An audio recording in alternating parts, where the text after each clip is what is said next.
యతీంద్రప్రవణం వందే రమ్యజామాతరం మునిం లక్ష్మీనాథసమారంభాం నాథయాగుణమధ్యమాం అస్మదాచార్యపర్యంతాం వందే గురుపరంపరాం యో నిత్యమచ్యుతపదాంబుజయుగ్మరుక్మం వ్యామోహతస్తదితరాణి తృణాయ మేనే అస్మద్గురోర్భగవతోస్య దయైకసింధోః రామానుజస్య చరణౌ శరణం ప్రపద్యే.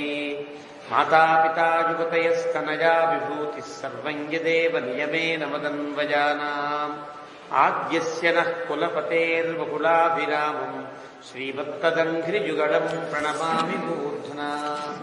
భూతం సరశ్చ మహదాహ్వయ భక్తనాథ శ్రీభక్తిసారకులశేఖరయోగివాహాన్ భక్తాంఘ్రిరేణుపరకారయతీంద్రమిశ్రాన్ శ్రీమత్పరాంకుశమునిం ప్రణతోస్మి నిత్యం.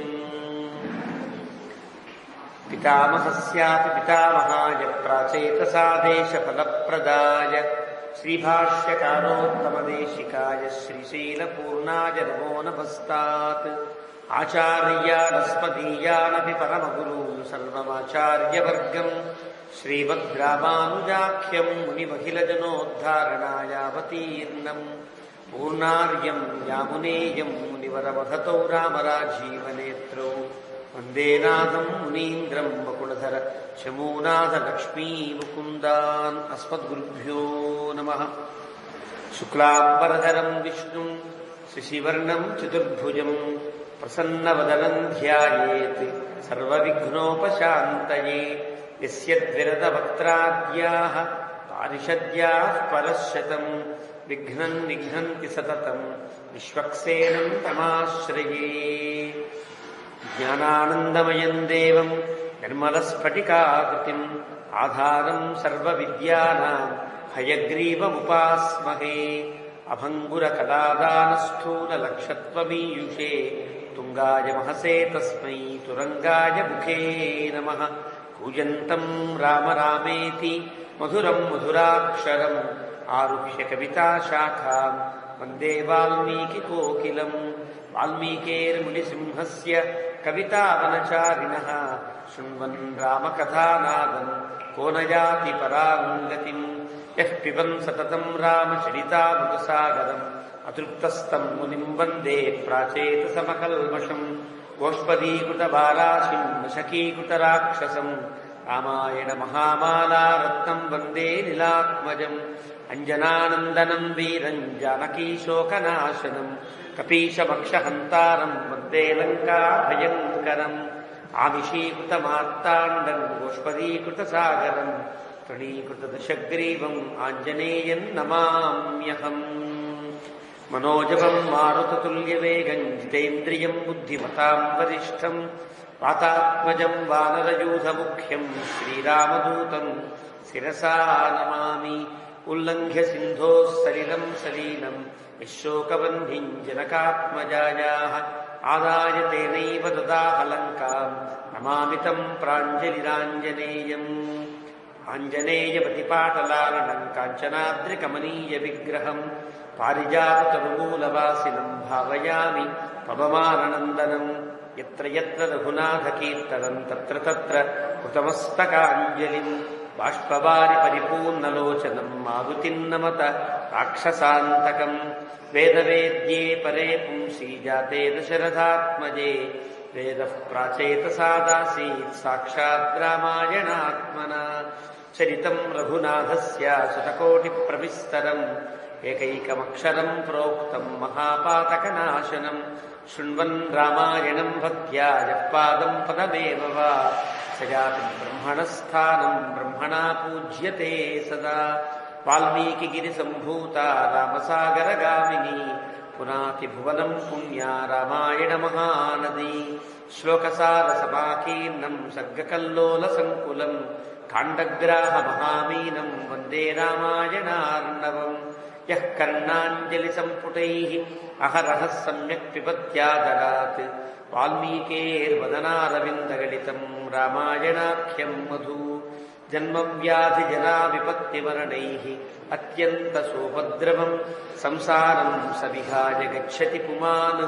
విష్ణోః పదం శాశ్వతం తదుపగత సమాస సంధియోగం సమమధురోపనతార్ధవాక్యబద్ధం రఘువరచరితం మునిప్రణీతం దశశిరసశ్చవధన్నిశామయధ్వం శ్రీరాఘవం దశరథాత్మజమప్రమేయం సీతాపతిం రఘుకులాన్వయరత్నదీపం ఆజానుబాహుమరవిందదలాజతాక్షం రామం నిశాచర వినాశకరం నమామి. వైదేహీ సహితం సురద్రుమతలే హైమే మహామండపే మధ్యే పుష్పకమాసనే మణిమయే వీరాసనే సుస్థితం. అగ్రే వాచయతి ప్రభంజనసుతే తత్వం మునిభ్యః పరం వ్యాఖ్యాంతం భరతాదిభిః పరివృతం రామం భజే శ్యామలం.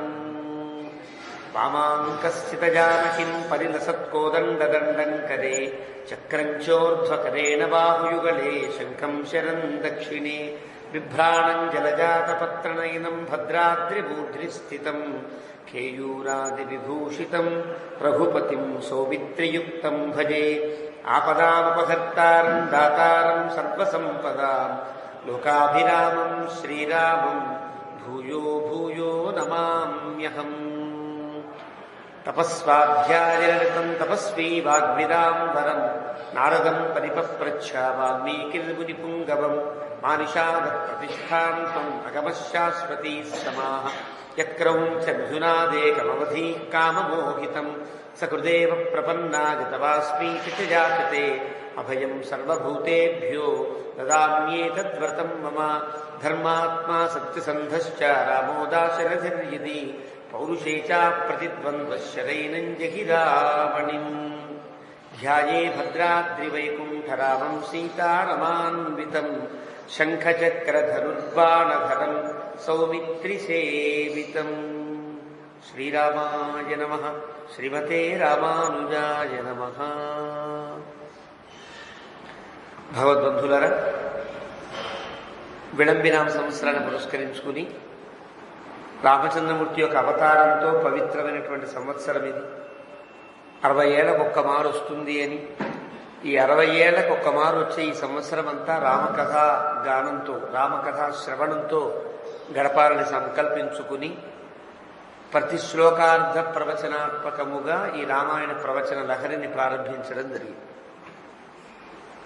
దాదాపుగా కథ మనందరికీ తెలిసినదే అయినా, కథనము మనందరికీ తెలిసినదే అయినా కూడా వాల్మీకి రామాయణంలో పై శ్లోకానికి ఉండే అర్థము, శ్లోకము వాటికి ఉండే పాత్ర ఔచిత్యమును, వాటికి ఉండే అంతరార్థమును గమనించినప్పుడు మనకేదో అద్భుతమైనటువంటి సందేశాన్ని ఇస్తున్నట్లుగా ఉండేటువంటి కథ. ఇదంతా కూడా రామాయణం ఉండే గొప్పతనం. ఇతర కావ్యములకు, ఇతర ఇతిహాసములకు, పురాణముల కంటే రామాయణం నిత్య ప్రవచనాత్మకమై, నిత్యానుసంధానమై, నిత్యము అనుసంధిస్తూ ఉంటే ఈ లోకంలో మనం బతకడానికి వీలైనటువంటి స్థితిని మనకు ఏర్పరుస్తూ, అంటే ఈ లోకంలో ఎలా బతకాలో మనకి నడవడికను నేర్పుతూ, పై భగవంతుడి యొక్క సాన్నిధ్యాన్ని పొందడానికి వీలైనటువంటి బోధలు చేస్తూ ఉండే అద్భుతమైనటువంటి మహేతిహాసం రామాయణం. ఇతిహాస శ్రేష్టమాయి అని అంటారు పిడలోకాచార్య స్వామి శ్రీవచన భూషణం. ఇతిహాసములు చాలా ఉన్నాయి, భారతమును, హరివంశమును ఇత్యాదులు చాలా ఉన్నాయి. ఇతిహాసములు 2 అనడానికి వీలు. రామాయణ మహాభారతాదిగల్ అని అంటారు. మహాభారతం తర్వాత హరివంశాదులు కూడా ఉన్నాయని గుర్తించాలి. ఆది శబ్దము చేత ఇంకా ఇతిహాసములు కొన్ని ఉన్నప్పటికీ కూడా ఈ రెంటిని గొప్ప ఇతిహాసములుగా పరిగణిస్తారు. ఈ రెంటిలో ఇతిహాస శ్రేష్టము అని పిలువబడేది రామాయణం. అలాంటి రామాయణాన్ని వినాలనుకోవడం, వినడం, వినిపించగలగడం ఇవన్నీ పురాకృత సుకృత ఫలమే అని పరమశివుడు పారాశర్య ఉపపురాణంలో చెబుతారు. శ్రవణం శ్రావణంచ అని అంటారు. కాబట్టి అలాంటి ఒక అద్భుతమైనటువంటి మహాద్భాగ్యాన్ని పొంది మనం రామాయణాన్ని వింటున్నాం. సుమారుగా 8 నెలల క్రితం ప్రారంభించినటువంటి ఈ కార్యక్రమ సరణి బాలకాండను ముగించుకుని అయోధ్యాకాండలో 46 సర్గల దాకా రాగలిగాం. ఈరోజు 47వ సర్గ ప్రారంభమవుతుంది. ఈ 47వ సర్గ దాకా ఉండే కథని ఒక్కసారి, అయోధ్యాకాండలో ఉండే కథని సింహావలోకనం చేస్తే రామచంద్రమూర్తి యొక్క గుణకీర్తనంతో ఈ అయోధ్యాకాండ ప్రారంభం అవుతుంది. అన్ని కాండలకు ఈ కాండకు ఉండే వైలక్షణ్యమేమి అంటే పెద్దలు చెప్పారు. అన్ని కాండలు బాల, అరణ్య, కిష్కింధ, సుందర, యుద్ధ కాండలలో సీతమ్మ తల్లి కాండ పూర్తిగా మనకు ఉండదు. కాండలో అరణ్యకాండలో కొద్ది భాగమే సీతమ్మ కనిపిస్తుంది రాముడితో కలిసి. కిష్కింధాకాండలో రాముడితో కలిసి లేదు, సుందరకాండలో రాముడితో కలిసి లేదు, యుద్ధకాండలో రామునితో యుద్ధం పూర్తయి విజయ వార్త విన్న తరువాత కలిసింది, ఎప్పుడో చివరిలో కలిసింది. అంటే యుద్ధకాండలో సీతారాముల యొక్క సమాగమం ఎక్కువ కనిపించింది. సుందరకాండలో లేనే లేదు, వాచా మనసా తప్ప మనకి కాయికంగా వ్యావహారికంగా కనిపించింది. కిష్కింధాకాండలో లేదు, అరణ్యకాండలో కొద్ది భాగం, బాలకాండ చివరిలో కదా సీతమ్మ తల్లితో వివాహం. కాబట్టి సీతమ్మ తల్లి కలిసి ఉండే గొప్ప కాండ అయోధ్యాకాండ. కాబట్టి అయోధ్యాకాండని ప్రారంభించేటప్పుడు సీతాదేవి యుతంధ్యాయేత్ అని ప్రారంభించాలి అని చెప్తారు. అంటే మానసికంగా మనం పొందవలసిన భావన సీతమ్మతో కూడిన రాముణ్ణి ఉపాసన చేస్తున్నట్లుగా ఈ సర్గంతా సాగుతుంది. కాబట్టి ఈ సర్గకుండే గొప్పతనాన్ని గుర్తించి అయోధ్యాకాండ చాలా గొప్ప కాండ అనే వాల్మీకి ఈ కాండని యుద్ధకాండని చాలా పెద్ద కాండలుగా అందించింది. చెప్పవలసిన ధర్మములన్నీ చెప్పడానికి కాండని తాను ఎన్నుకుంటాడు. తాను ఎన్నుకోవడం కాదు, జరిగిన సంఘటనలు చాలా విస్తృతంగా చెప్పే క్రమంలో ప్రతి వాళ్ళ సంభాషణను మనకు అందిస్తాడు. ఇందులో మనం గుర్తించవలసినది కథ వర్ణనమో కాదు. అరణ్యకాండలో వర్ణన చూసి ఆనందించవచ్చు. వరషర్తు వర్ణనం, కిష్కింధాకాండలో ఉండే వరషర్తు వర్ణనో హేమంత ఋతు వర్ణనో అవి చూసి ఆనందించవచ్చు ప్రాకృతిక ఆనందాన్ని బట్టి. కానీ అయోధ్యాకాండలో ప్రతి శ్లోకము ధర్మబోధతోనే నడుస్తూ ఉంటుంది. ప్రతి సంభాషణ ఏదో ఒక ధర్మం, ఆ పాత్రకు ఉండే ఒక ఔచిత్యం, ఆ పాత్రలో ఉండే భావం, ఆ పాత్రలకు రామచంద్రమూర్తికి ఉండే సంబంధం, వాళ్ళు రాముడి మీద పొందినటువంటి ప్రేమ, ఇవన్నీ కనిపిస్తాయి. కాబట్టే రామచంద్రమూర్తి యొక్క ధర్మమూర్తిత్వం కూడా ఈ సర్గలో ఈ కాండలో మనకు కనిపిస్తుంది అని అంటారు. రామచంద్రమూర్తి యొక్క ధర్మమూర్తిత్వాన్ని ప్రకటించిన వాడు మారీచుడే అయినా మనందరికీ అర్థమయ్యేటట్లుగా రాముని యొక్క ధర్మోపన్యాసములన్నీ కూడా ఈ కాండలో కనిపిస్తాయి. కాబట్టి ఈ కాండ చాలా గొప్పది. అయోధ్యాకాండ యోద్ధుం అశక్య అయోధ్య, యోద్ధుం శక్య యోధ్య నశక్య అయోధ్య. అంటే యుద్ధము చేయడానికి వీలు కానిది అయోధ్య అని అంటారు. ఎవరూ కూడా దండెత్తి అయోధ్య మీద దండెత్తి రాలేదు, అయోధ్యను జయించలేదు. అది ఎలాంటిదో రాముని యొక్క నిశ్చయాన్ని, కృతనిశ్చయాన్ని, రామునికి ఉండేటువంటి ధర్మ దీక్షను కూడా ఎవరూ తప్పించలేరు అనే భావనతో అయోధ్య. ఇది కూడా రామునికి ఉండేటువంటి ఏదైతే వ్రతం పట్టాడో, ఏదైతే ఒక నిర్ణయం తీసుకున్నాడో ఆ నిర్ణయాన్ని మరల్చడానికి ఎంతమంది ప్రయత్నం చేస్తారు. దశరథుడు, కౌసల్య, లక్ష్మణుడు, వశిష్ఠాదులు, జాబాల్యాదులు, భరద్వాజుడు, అందరూ కూడా కదా, అందరూ కూడా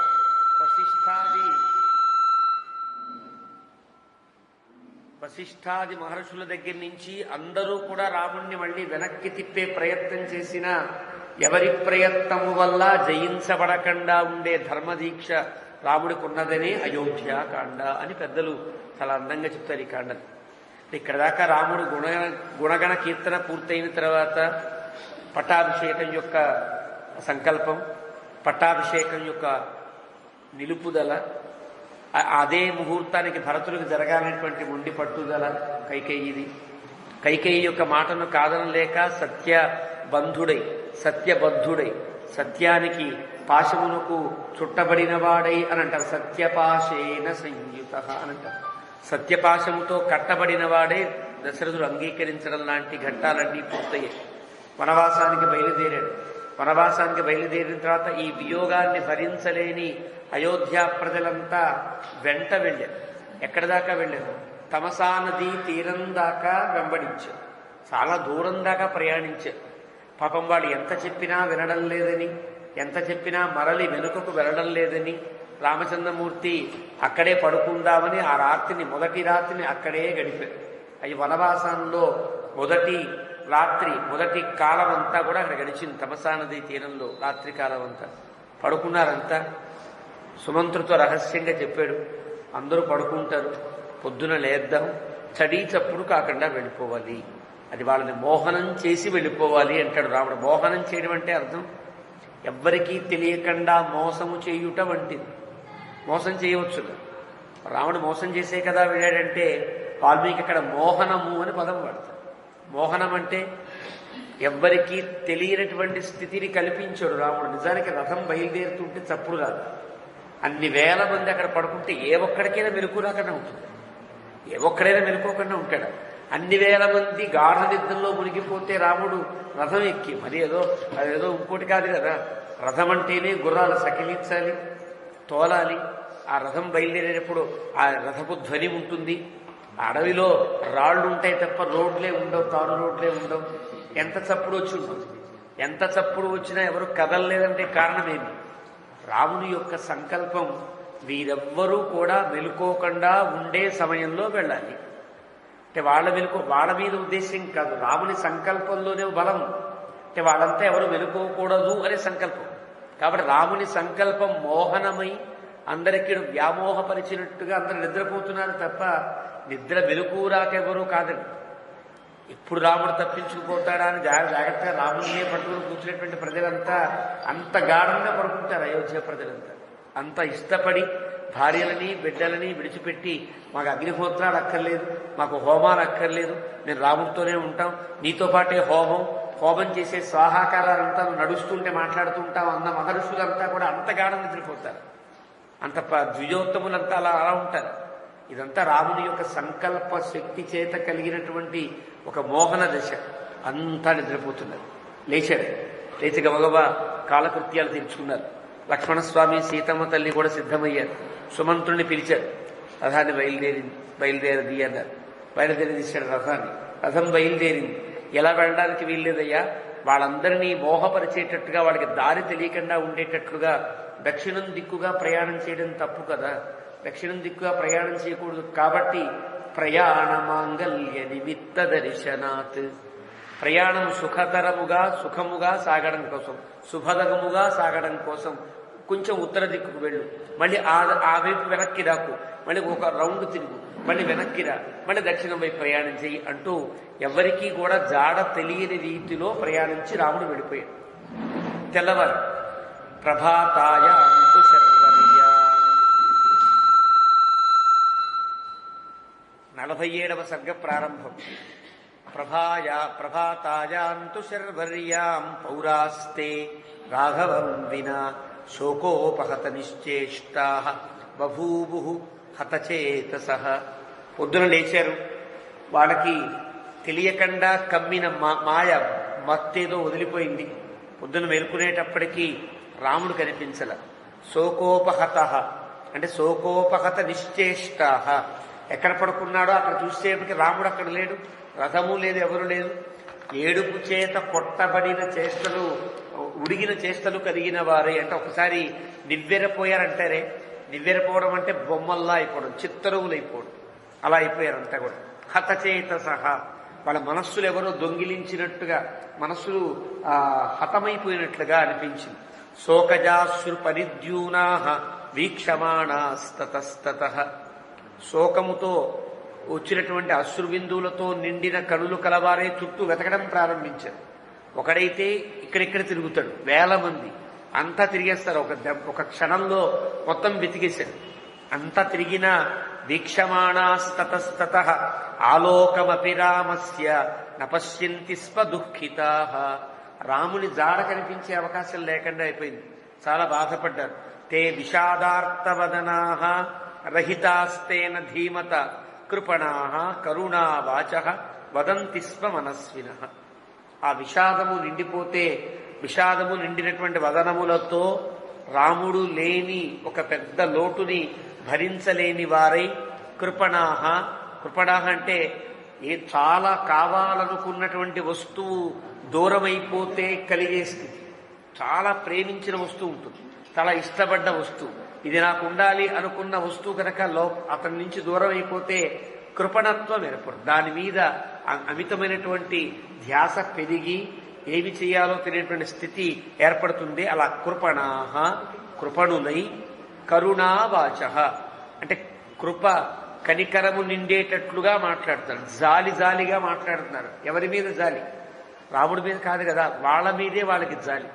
ఎంత దుర్మార్గం, ఎంత ఎంత ఎంత అభాగ్యవంతులం మనం, భాగ్యం లేకుండా అయిపోయింది కదా మనకి అంటూ మనస్వినః కేవలం పైన మాటలు కాదు. ఏదో రాముడంటే ప్రేమండి అని ఈనాటి నాయకులు వెనకాల తిరిగేవాళ్ళు అబ్బా మీ 2 సార్లు గౌరవం అండి అని వెనకాల వెళ్ళి తిట్టుకునేటట్టు కాదు కదా. రాముడంటే ఇష్టపడ్డం. రాముడు లేకపోయినా మనస్వినః రాముని ఎందే మనస్సు లగ్నం చేసిన వారై రామునే తలుస్తూ ఇలా అంటున్నారు. ధిగస్తు ఖలు నిద్రాంతాం యయాపహృత చేతసః. చీపాడు నిద్ర ఎంత పని చేసింది. ధిగస్తు ధిక్ అంటే ఛీ అని అంటున్నారు. సంస్కృతంలో ధిక్ అంటే ఛీ ఛీ అని. ధిగస్తు ఖలు నిద్రాంత ఎంత పాడు నిద్ర. యయా అపహృత చేతసః దేని చేతనైతే మనం మోసము చేయబడ్డాము కదా. నాద్య పశ్యామహే రామం పృథూరస్కం మహాభుజం. విశాలమైన వక్షస్థలం అంటే ప్రేమ నిండిన చోటు అంటారు. ఇక్కడ వర్ణనలో కూడా వాల్మీకి చేసే వర్ణన మనం గతంలో చెప్పుకున్నాం. విశాల వక్ష అని ఇక్కడ ఎందుకు, పృథూరస్క అని ఎందుకనాలి అంటే అంత నిండా కరుణ నిండిన గుండెలు కలిగిన వాడు కదా, ఎలా మోసం చేశాడు ఒకటి. రెండవ విశేషణం మహాభుజం, పెద్ద పెద్ద చేతులు కలిగిన వాడు కదా, పెద్ద హృదయం కలిగిన వాడు, పెద్ద చేతులు కలిగిన వాడు అనేటువంటి వర్ణన ఎందుకు వేస్తారంటే గుండె నిండా ప్రేమ కలిగిన వాడు ఎలా విడిచిపెట్టాడు, రక్షించగలిగిన వాడు. పోనీ మేము వస్తే రక్షించలేకుండా ఉంటాడా? రాముడు రక్షించలేడా? రక్షించగలిగినటువంటి మహాబాహువులు కలిగిన వాడు ఎందుకు మమ్మల్ని విడిచిపెట్టి వెళ్ళిపోయాడు. అది ఆ 2 విశేషణాలకు ఉండేటువంటి గొప్పతనం. పృథూరస్కం మహాభుజం కథన్నామ మహాబాహు సతథా అవితథ క్రియ.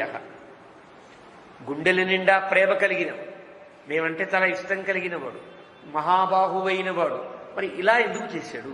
ఏదో కాతరంగా చేతగాని వాడు అయ్యో వీళ్ళందరినీ పెట్టుకుంటే ఎక్కడ పోషిస్తాం, ఎక్కడ రక్షిస్తాం అనుకున్నట్టుగా వెళ్ళిపోయాడా? కాదు కదా. కాబట్టి ఎందుకు మేము రాముణ్ణి చూడలేకపోతున్నాం? భక్తం జనం పరిత్యజ్య. పోని మేమన్నా ఆయన మీదే ఆధారపడి మేమే పనులు చేయమయ్యా, మాకు ఇంత అన్నం పెడితే చాలు నీ వెనకాలే వస్తాం అనేవాళ్ళం కాదు కదా. భక్తం జనం, అతని ఎందు చాలా భక్తి కలిగిన వాడు. భక్తి అనేది కోరుకోదు, అతని నుండి ఏదో కావాలని కోరుకోకూడదు, ఇవ్వాలని కోరుకోవాలి. భక్తికి ఉండేటువంటి లక్షణం అది.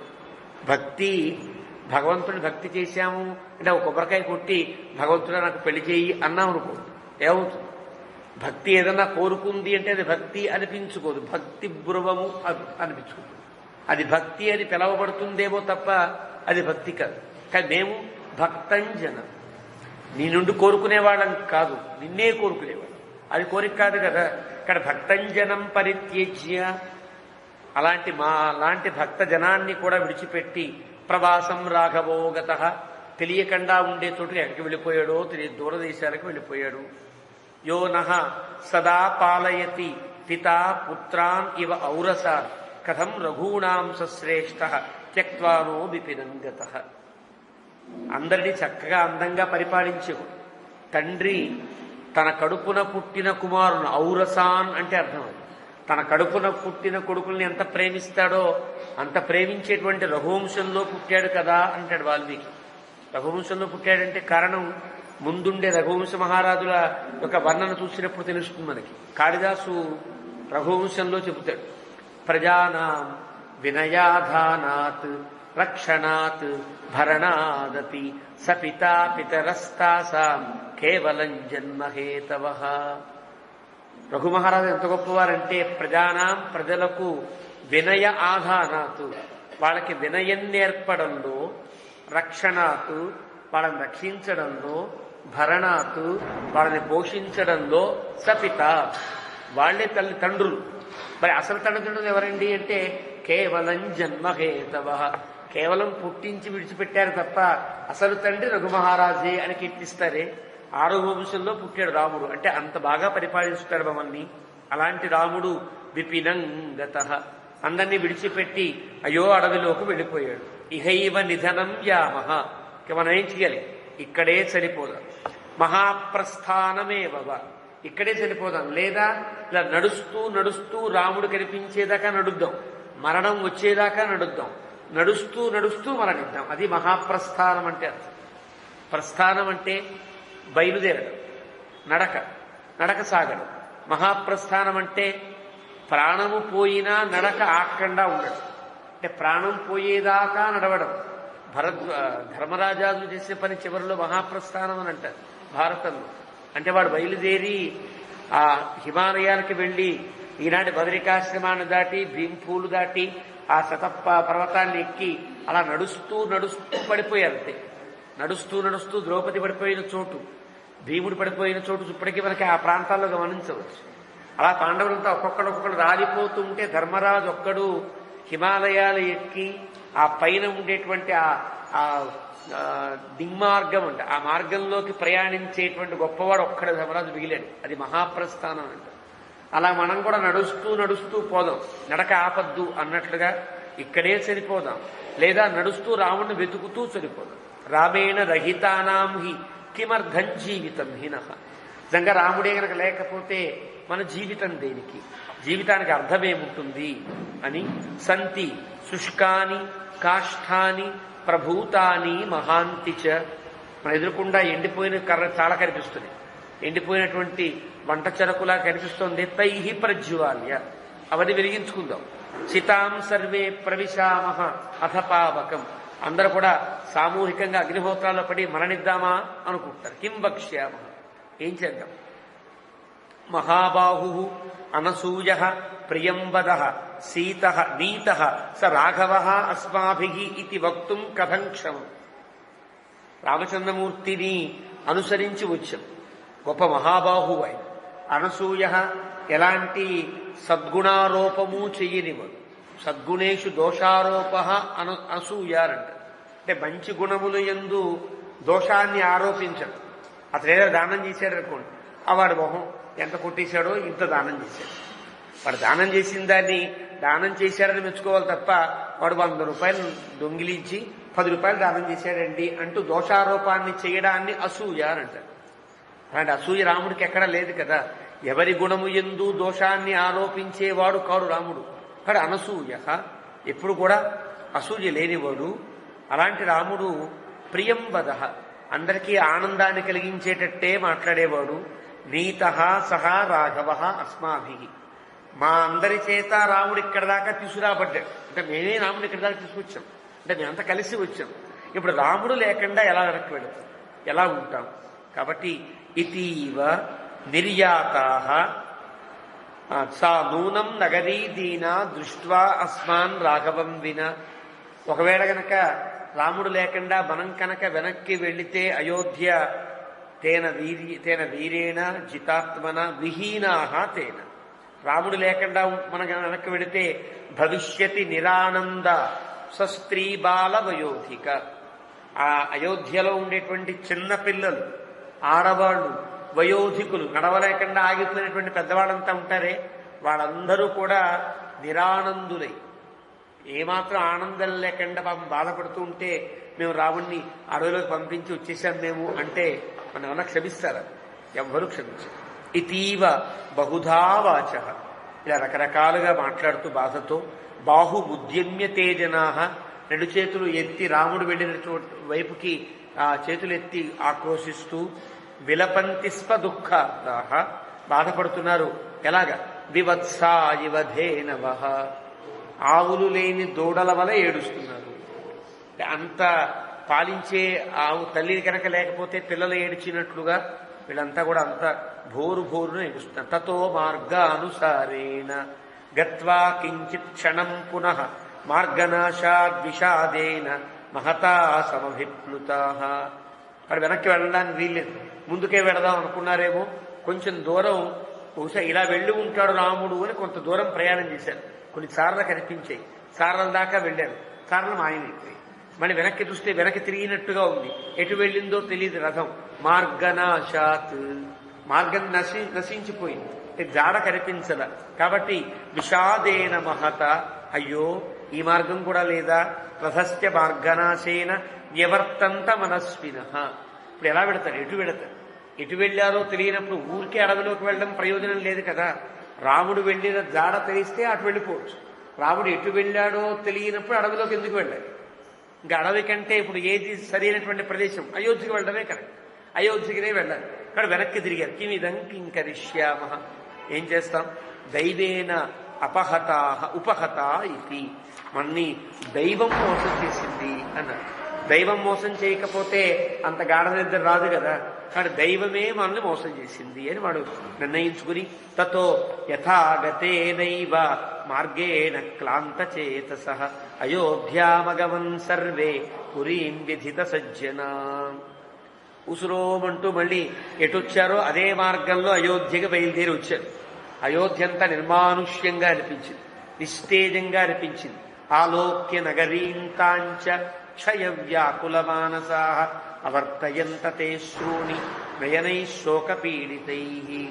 అయోధ్య అలా చూడంగానే ఒక్కసారి గుడ్డె అంతా కూడా బరువుగా నిండిపోయి కళ్ళ నీళ్లు కారిపోయాయి. ఎలాంటి అయోధ్య ఎంత బాగుండేదో భరతుని మాటల్లో మనకు తెలుస్తుంది. ముందు ముందు భరతుడు దశరథుని ఆ స్వర్గ ప్రాప్తి తరువాత ఆయన వస్తాడు. వచ్చే భరతుడు రథంలో వస్తూ చూస్తూ ఏంటి నా అయోధ్య ఎలా ఉండే అయోధ్య అంటూ ఎలా ఉండేదో చెప్తాడు మనకి. కాబట్టి అలాంటి అయోధ్య ఎంత నిస్తేజంగా అయిపోయింది అంటూ వాడు బాధపడుతున్నారు. ఏషా రామేణ నగరి రహితా నాతి శోభతే ఆపగా గరుడే దేవ హ్రదాదుధృత పన్నగా. ఒక మడుగు ఉంటే ఆ మడుగులో చిన్న చిన్న పాములు అవి తిరుగుతూ ఉంటే కదా కొంచెం సందడిగా ఉంటుంది. ఏమీ లేకుండా ఏ గరుపుకుంటుందో ఏ గర్భో వచ్చి ఆ పాములన్నీ ఎత్తుకుపోతే నిశ్శబ్దంగా తరంగం లేకుండా మడుగు అలా ఉడిపోతుంది. అలా ఉంది అంటారు. ఆపగా గరుడేనేవ హ్రదాత్ ఉద్ధృత పన్నగా. ఏ ఒక్క పాము లేకుండా గరుత్మంతుడు లాంటి వాడు ఎవరో ఏ గర్దో పాములన్నీ కూడా లేకుండా చేస్తే నిశ్శబ్దంగా తరంగం కూడా లేకుండా ఉండేటువంటి ఒక నిస్థిమితమైనటువంటి చోటులా అయోధ్య ఉన్నది. స్థిమితంగా ఉండిపోయి చంద్రహీనం ఇవ ఆకాశం, చంద్రుడు లేని ఆకాశంలా ఉంది, నీళ్లు లేని సముద్రంలా ఉంది.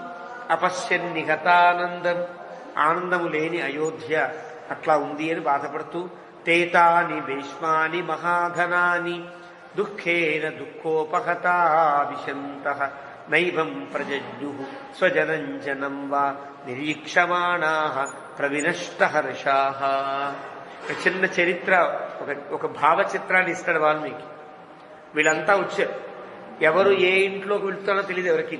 ఇది మన ఇల్లుని గుర్తుంటుంది కదా. ఎంత కష్టంలో ఉన్నా వెళ్లేవాళ్ళు ఇది నా ఇల్లు ఇది వాడి ఇల్లు ఉంటుంది. ఎవరే ఇంట్లోకి వెళుతారో కూడా తెలియటువంటి స్థితిలో ఉన్నారు. అక్కడ కూర్చున్న వాళ్ళు మనవాళ్ళ కాదా వీళ్ళకి తెలియట్లా, మన ఇంట్లోకి వస్తున్న వాళ్ళు మనవాళ్ళ కాదా వీళ్ళకి తెలియట్లా. అది ప్రజజ్ఞు అని అంటారు. నైవ ప్రజజ్ఞు స్వజనం జనం.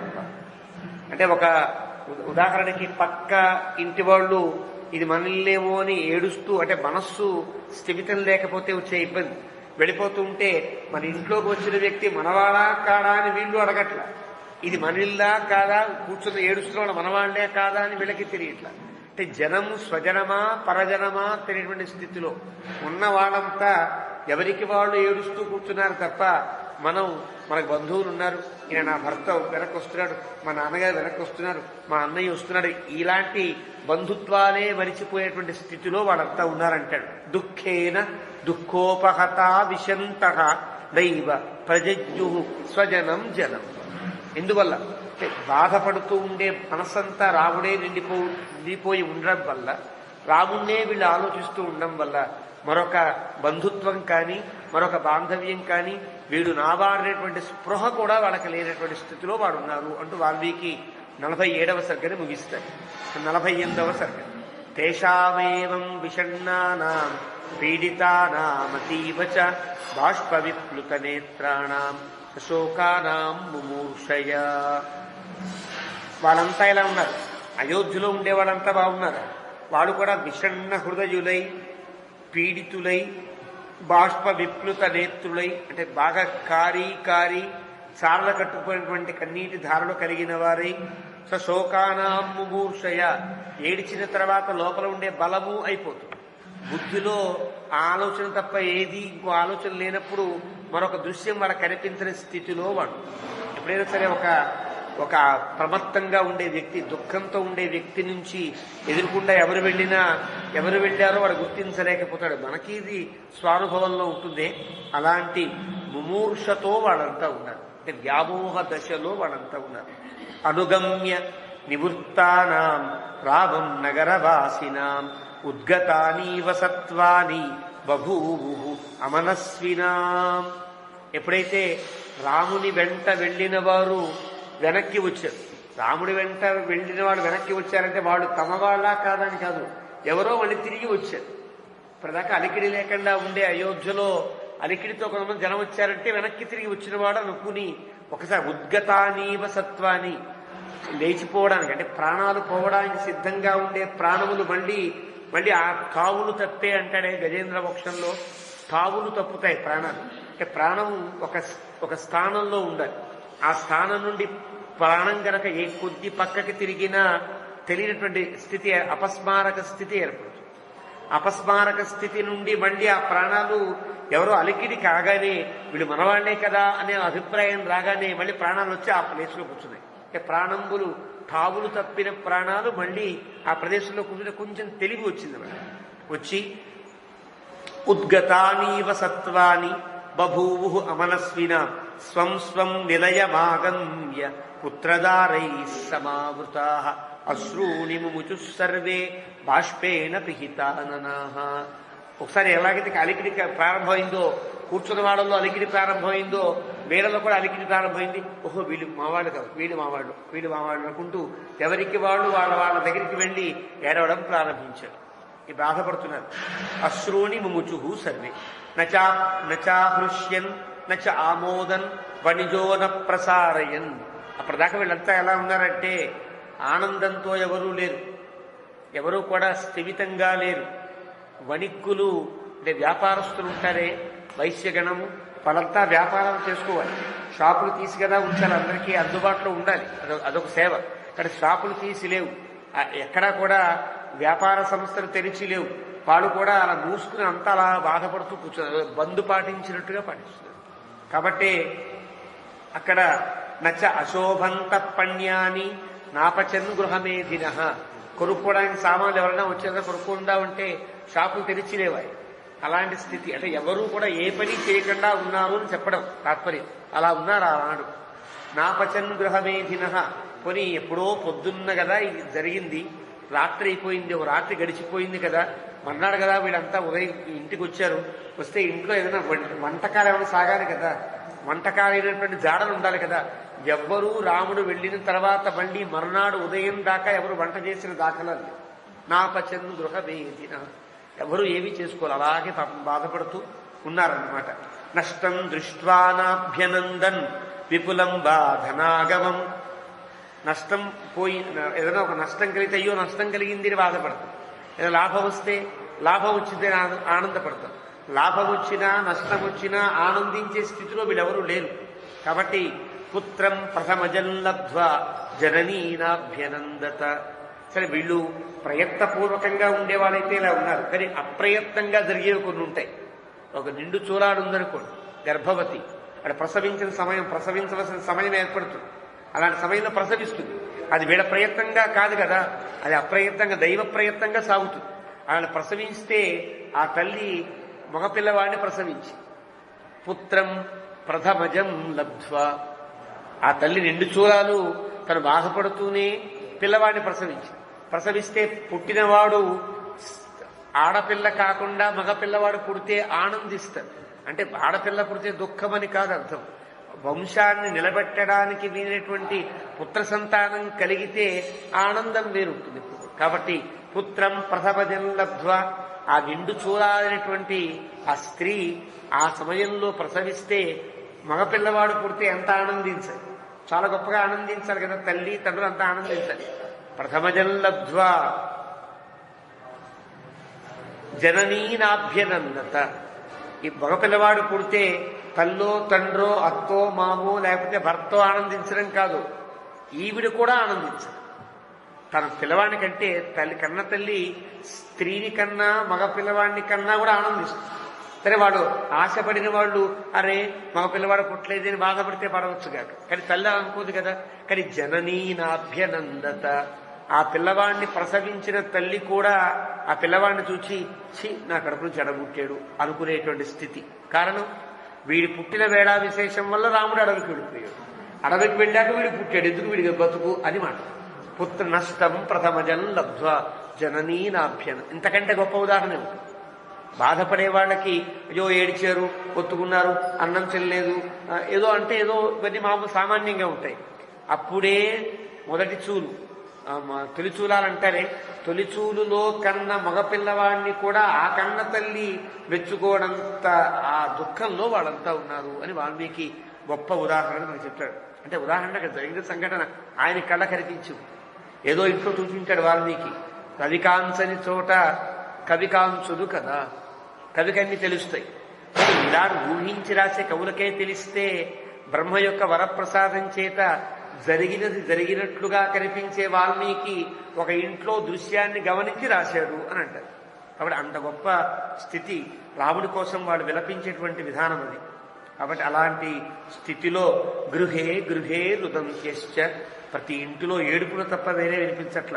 భర్తారంగహమాగతం, వీళ్ళు వెతుక్కుని అయ్యా ఇది మా ఇల్లు, ఇది మా ఇల్లు కాదు అనుకుని జాగ్రత్త వెతుక్కుని భర్తలు వస్తే ఏమనాలి భార్యలు, వ్యగర్హయంత దుఃఖార్త వాగ్భి స్తోత్రై ఇవద్విపాన్, తిట్టడం ప్రారంభించారు. మీకు బుద్ధుందా బుద్ధి లేదా? రాముడిని వెనక్కి లాక్కు రాకుండా వెనక్కి వస్తారు. అది రాముడు లేకుండా వెనక్కి వచ్చారు, ఎందుకలా మీ బతుకులు అని భార్యలు భర్తలను తిట్టేటువంటి స్థితి ఏర్పడింది. ఒక ఏనుగు కనుక మాట వినకపోతే మావటివాడు పొడిచి పొడిచి దాన్ని తిట్టి ఏదో అరుస్తూ దాని చెవుల దగ్గర గట్టిగా అరిచి వెనక్కి తిప్పినట్లుగా వీరంతా ఇంట్లో ఉండేవాళ్ళంతా భర్తల్ని తిట్టడం ప్రారంభించారు. ఎందుకు వచ్చారు? ఏమి కిన్ను తేషాంగృహై కార్యం, మీకు ఈ ఇళ్లతో పనేంటి? ఎందుకు వచ్చారు మీ ఇళ్ళకి? కిన్ దారైహి కిన్ ధనేనవ, మీకు భార్యాబిడ్డలు దేనికి, గృహాలు దేనికి, ధనాలు దేనికి? పుత్రైర్వా కిం సుఖై, మీ కుమారులు దేనికి, మీకు ఈ సుఖాలు దేనికి? ఏన పశ్యంతి రాఘవం, రాముణ్ణి చూడకుండా రాముడు కనిపించలేదని చెప్పడానికి మీకు నోళ్ళు ఎలా వచ్చాయి? వీళ్ళ మొహాలు చూస్తే రాముణ్ణి మిస్ అయ్యాం అన్నట్టుగానే కనిపించే వీళ్ళ మొహాలన్నీ.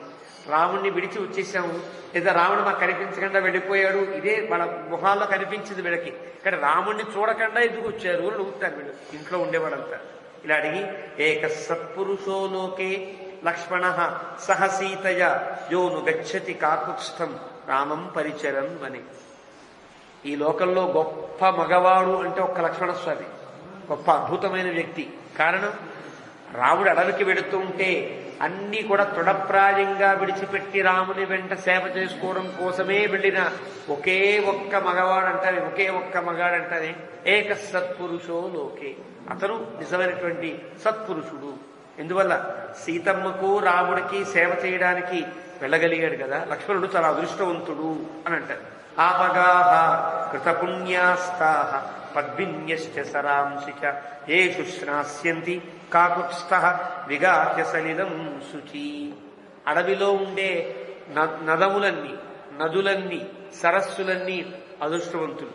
కారణం అక్కడ ఉండే పద్మాలు అదృష్టవంతులు, అక్కడ ఉండే నదులు, అక్కడ ఉండే నీళ్ళన్నీ అదృష్టవంతులు. కారణం రాముడు స్నానం చేస్తాడు, రాముడు అవన్నీ చూస్తాడు, రాముడు పట్టుకుంటాడు, రాముడు కోస్తాడు. ఇవే ఆలోచనలు మనకి.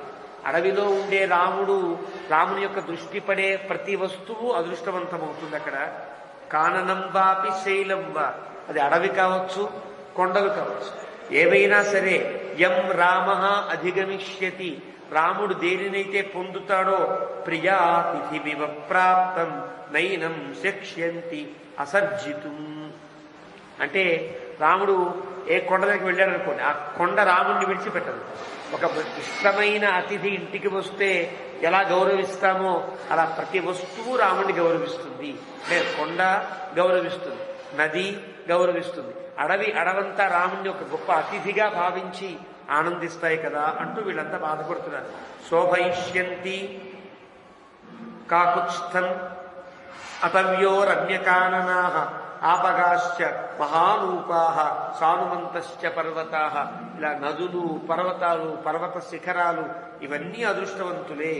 విచిత్ర కుసుమాపీడా బహుమంజరిధారిణ రాఘవం దర్శయిష్యంతి నగాహ భ్రమరశాలిన. ఆ పర్వతాలన్నీ ఎలా ఉంటాయి, వీళ్ళంతా వర్ణన, మనస్సులో ఉండే భావన అడవిలోకి వెళ్ళిపోయారు. మానసికంగా అడవిలోకి వెళ్ళిపోయి అడవిలో ఉండే దృశ్యాలని కళ్ళకు కనిపిస్తూ ఉంటే, ఆ అడవిలో రాముడు తిరుగుతూ ఉంటే అవెంత ఆనందిస్తున్నాయో ఆ భావన వీడు పొందుతుంది. అంటే దీన్ని కవిత్వంలో ఒక టెక్నికల్ వర్డ్ ఉంటుంది, ఆరోపం అంటారు. అంటే ఆ పాత్ర యొక్క స్థితిని కవి ఆరోపించుకుంటాడు. ఆరోపించుకున్నప్పుడు రాసే కవిత్వం ఖచ్చితంగా అలాంటి పదవులతో, అలాంటి ఒక అనుభూతులతో సాగుతుంది. అది కవిత్వం అవుతుంది. సహజ పాండిత్యాన్ని పోతన గారికి పేరెందుకు వచ్చింది అంటే, ఎక్కడ సందర్భమో ఆ సందర్భంలో ఆయన వేసే పదములు కానీ ఆయన యొక్క సాహిత్యపు నడక చూస్తే ఎంత లీనమై రాశాడో తెలుస్తుంది కదా. కాబట్టి దీన్ని ఆరోపం అంటారు. అలాంటి ఆరోపాన్ని పొంది వీళ్ళంతా కూడా అడవులు ఉంటాయి, పెద్ద పెద్ద కొండల మీద చాలా పెద్ద చెట్లు, చెట్లకి చాలా పువ్వులు బాగా కనుక కాస్తే కదంబ వనచారిణ అని, బహుమంజరి ధారిణ అని, కదంబాల పూలు పూస్తే ఆ చెట్లు బరువుకి వంగిపోతాయి, రాముడికి సీతకి అందేటట్లుగా వంగిపోతాయి. వాళ్ళు హాయిగా కోసుకుంటూ ఉంటారు, ఎంత ఆనందిస్తుంటాయి కదా. ఇది వీళ్ళ భావం. అలా ఉండే పర్వతాలన్నీ ఉంటాయి.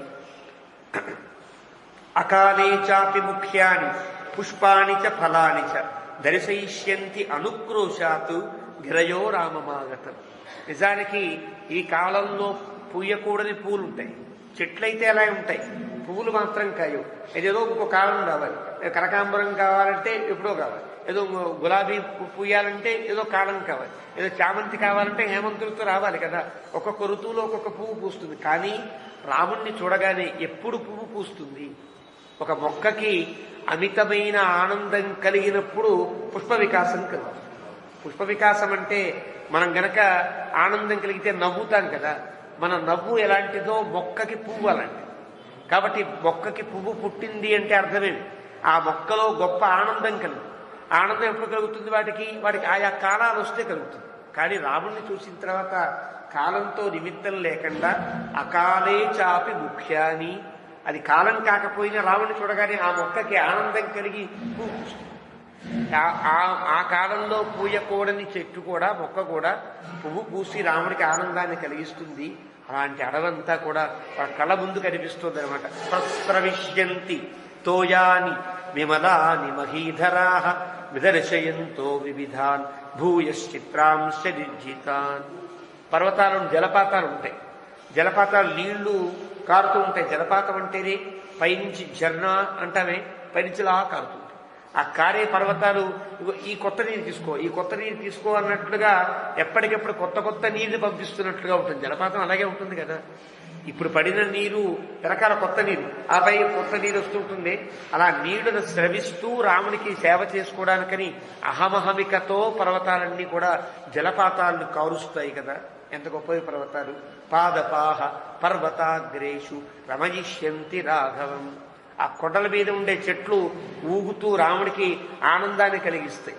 ఎప్పుడైనా ఒక రాజుగారు వస్తే ఎవరికి ఏ ప్రతిభ ఉంటే ఆ ప్రతిభ ప్రదర్శించాలి. గానం చేసేవాళ్ళు ఇప్పుడు మా వైకుంఠంగా పుస్తక గానం చేయాలి కదా. నాట్యం చేసేవాళ్ళు నాట్యం చేయాలి. ఇంకోటి ఏదో వచ్చిన వాళ్ళు తాళం వేయాలి కదా.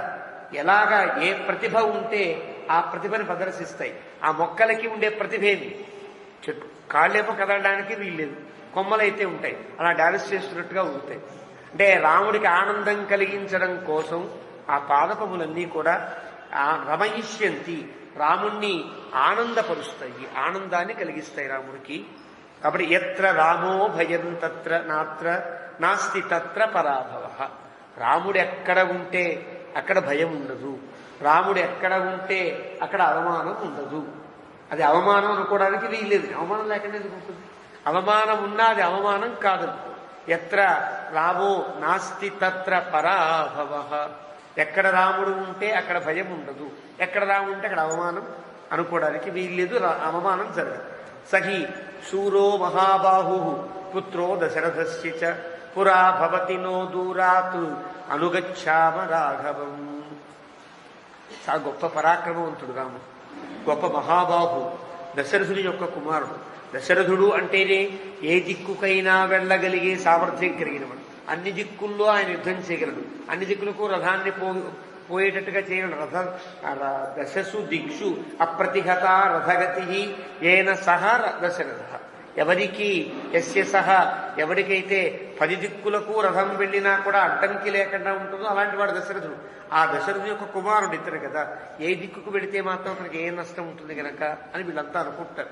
పుత్రో దశరథశ్చ పురాభవతి నో దూరాతు అనుగచ్చామ రాఘవం. రాముణ్ణే అనుసరిస్తూ వీళ్ళు మానసికంగా ఇంకా ప్రయాణం చేస్తున్నారన్నమాట. పాదఛాయా సుఖాభర్తు తాదృశస్య మహాత్మన సహి నాథో జనస్యాస్య సగతి సపరాయణం. అతని యొక్క పాదముల నీడ ఎంత సుఖాన్ని కలిగిస్తుంది. అలాంటి మహానుభావుడికి దూరమయ్యాం కదా, అతను కదా శరీర నాథుడంటే, లోకపాలకుడంటే. కాబట్టి అతనే మాకు పరాయణం, అసలైన దిక్కు ఆయనే. వయం పరిచరిష్యామః, మేము వచ్చేస్తాం అడవిలోకి, వెతుకుదాం పదండి, అడవిలోకి వెళ్ళిపోతాం. వయం పరిచరిష్యామః సీతాం యూయంతు రాఘవం. ఓ భర్తల్లారా, మేము కూడా వస్తాం అడవిలోకి, మేము సీతమ్మకి పరిచర్య చేస్తాం, నేను రాముడికి పరిచర్య చేయి. అలా మనం అక్కడ అడవిలో గడిపేద్దాం. ఇది పౌరస్త్రియో భర్తృన్ దుఃఖార్తాః తత్తదబ్రువన్. ఇలాగా ఆ పౌరస్త్రీ మణులంతా కూడా భర్తలను గురించి దుఃఖార్తులై ఎవరికి వారు ఇలా పలుకుతున్నారు. అంటే ఈ శ్లోకాల్లో ఉండే భావాలన్నీ ఒక్కొక్కరికి ఒక్కొక్క భావం అనమాట. తత్తదబ్రువన్ అంటే అర్థం అంతా కలిపి ఇలాగే మాట్లాడుతారని కాదు, ఎవరి భావం వాళ్ళది. ఇలాంటి భావములతో వాళ్ళంతా కూడా భర్తలతో మాట్లాడుతూ ఇష్మాకం రాఘవోరణ్యే యోగక్షేమం విధాస్యతి. ఓ భర్తల్లారా, మీ అందరికీ యోగక్షేమాలు రాముడు చూసుకుంటాడు, మరి మాకో సీతా నారీజనస్యాస్య యోగక్షేమం కరిష్యతి. సీతమ్మ తల్లి ఉంది కదా, మా యోగక్షేమానికి ఢోకా లేదు, హాయిగా ఆవిడ చూసుకుంటుంది. కాబట్టి వెళ్ళిపోదాం మనం అంతా అడవిలోకి. కోను అనేన అప్రతీతేన సోత్కంఠిత జనేన చ సంప్రీయేత మనోజ్ఞేన వాసేన హృతచేతస. ఇంకా ఎందుకు ఈ ఆలోచన, ఎందుకు రాముడు లేని రహితమైనటువంటి స్థితి మనకెందుకు? హాయిగా మనం వెళదాం, రాముడితో పాటే ఉందాం, రాముడితో పాటే అడవిలో తిరుగుదాం అంటూ కైకేయ్యా యది చేద్రాజ్యం స్యాత్ అధర్మ్యం అనాథవతు నహినో జీవితేనార్థ కుతః పుత్రై కుతోధనై. కైకేయి అడిగింది కదా ఈ రాజ్యాన్ని, ఇచ్చేద్దాం, వీళ్ళ సొత్తులాగా ఇచ్చేద్దాం. ఆవిడే తీసుకుని రాజ్యాన్ని. ఎలాంటి రాజ్యం తీసుకుంటుంది ఆవిడ? ఇది అధర్మ్యం అనాథం, ధర్మం కాని రాజ్యం, నాథుడు లేని రాజ్యం ఆవిడే తీసుకొని. నహినే జీవితేనాథ, ఇక్కడ ఇంకా బతకవలసిన అవసరం ఉంది. అయోధ్యలో ఎందుకు బతకాలి మనం, వెళ్ళిపోదాం. కిం కుతః పుత్రై కుతోధనై. ఒకవేళ పిల్లలు కనుక మాకు ఈ ఊరే బాగుంది అన్నారనుకోండి, పిల్లలు కూడా అక్కర్లేదు. డబ్బులంతా ఇక్కడే ఉన్నాయి, మోసుకెళ్ళలేం కదా, వదిలిపెట్టారు. డబ్బు అక్కర్లా, పిల్లలు అక్కర్లా, వెళ్ళిపోదాం. రానంటే గనక విడిచిపెట్టి వెళ్ళిపోదాం అనేటువంటి స్థితిలో వీళ్ళంతా కూడా అంత బాధపడుతున్నారని అర్థం. అంటే రాముడు లేని స్థితి, ఒక ఇంట్లో ఉండే ఒక భర్తో, ఒక అన్నయ్యో, ఒక తండ్రో లేకపోతే ఆ బాంధవ్యంతో ఉండేవాడు బాధపడేంత స్థితిలో వీళ్ళంతా బాధపడుతున్నారు అంటూ వాల్మీకి యయా పుత్రశ్చ భర్తాచ త్యక్త వా ఐశ్వర్య కారణాత్ కంసా పరిహరేదన్యం కైకేయి కులపాంసని. అనకూడని మాట అయోధ్యాపతి అనవచ్చున. కైకేయి ఈ కులంలో చెడబుట్టింది అనవచ్చున అనేసారు. కులపాంసని అంటే చాలా తప్పుగా ఉండే మాట. అంటే ఈవిడ ఇక్కడ పుట్టవలసిన ఆవిడ కాదు అని అనేశారు. ఒకసారి ఎంత కోపం వచ్చిందంటే వాళ్ళకి. ఎందుకంత కోపం వచ్చింది? మంచి కుమారుణ్ణి దూరం చేసుకుంది, మంచి భర్తని కూడా దూరం చేసుకోబోతోంది ఆవిడ. ఎందుకు ఈ ఐశ్వర్యం దేనికి ఆవిడికి? కాబట్టి ఆ కులపాంసని ఉండేటువంటి ఈ ఆవిడ భర్తని బిడ్డనే విడిచిపెట్టేస్తే మనం ఆవిడ విడిచిపెట్టడం తప్పే ఉంది, విడిచిపెట్టేద్దాం ఆవిడ. కాబట్టి కైకేయ్య న వయం రాజ్యే భృతకాహ నివసేమహి. అలాంటి కైకేయి పరిపాలించే ఈ రాజ్యంలో మనం సేవకులమై పౌరవులమై ఉండవలసిన అవసరం మనకు లేదు. కానీ విడిచిపెట్టేద్దాం, వెళ్ళిపోదాం. జీవంత్యా జాతు జీవంత్య పుత్రైరపి శపామహే. మా కొడుకుల మీద ఒట్టేసి చెప్తున్నాం, మా సంతానం మీద ఈవిడ రాజ్యంలో మేము ఉండము అన్నంత తీవ్రంగా వీడు మాట్లాడుతున్నారు. యా పుత్రం పార్థివేంద్రస్య ప్రవాసయతి నిర్ఘృణ కస్తాం ప్రాప్య సుఖం జీవేత్ అధర్మ్యాం దుష్టచారిణి. చాలా గొప్ప కుమారుడు ఆయన, చాలా సద్గుణములు నిండినటువంటి కుమారుడు. అలాంటి కుమారుణ్ణి అడవిలోకి పంపించడంలో కూడా ఎలాంటి కష్టము, ఎలాంటి ఒక జంకు లేకుండా పంపించినటువంటి ఈవిడ, దయ లేకుండా పంపించిన ఈవిడ యొక్క రాజ్యంలో మనం ఎందుకు ఉండాలి? కాబట్టి అధర్మ్యాం దుష్టచారిణి, దుష్టచారిణి అయినటువంటి ధర్మయుక్తము కాని కైకేయిని మనం విడిచిపెట్టేద్దాం. ఉపద్రుతమిదం సర్వం అనాలంబమనాయకం కైకేయి యాహి కృతే సర్వం వినాశముపయాస్యతి. కైకేయి చేసిన ఈ పని ఒక ఉపద్రుతము లాంటిది, పెద్ద ఆపద లాంటిది అయోధ్యకి. అనాలంబం, రక్షించేవాడెవడూ లేడు. అనాయకం, దీన్ని సక్రమంగా మార్గంలో పెట్టేవాడు ఎవడూ ఉండకపోవచ్చు. కాబట్టి కైకేయి యాహి కృతే సర్వం, కైకేయి వల్ల ఇదంతా సర్వనాశనం అయిపోవడం జరుగుతోంది. నహి ప్రవ్రజితే రామే జీవిష్యతి మహీపతి. ఆవిడేమనుకుంటోంది? రాముడు లేకపోతే భర్త ఉంటాడు కదా అనుకుంటోందేమో. రాముడు లేని దశరథుడు ఉంటాడా? బతుకుతాడు ఆయన? నహి ప్రవ్రజితే రామే జీవిష్యతి మహీపతి, బతకడా?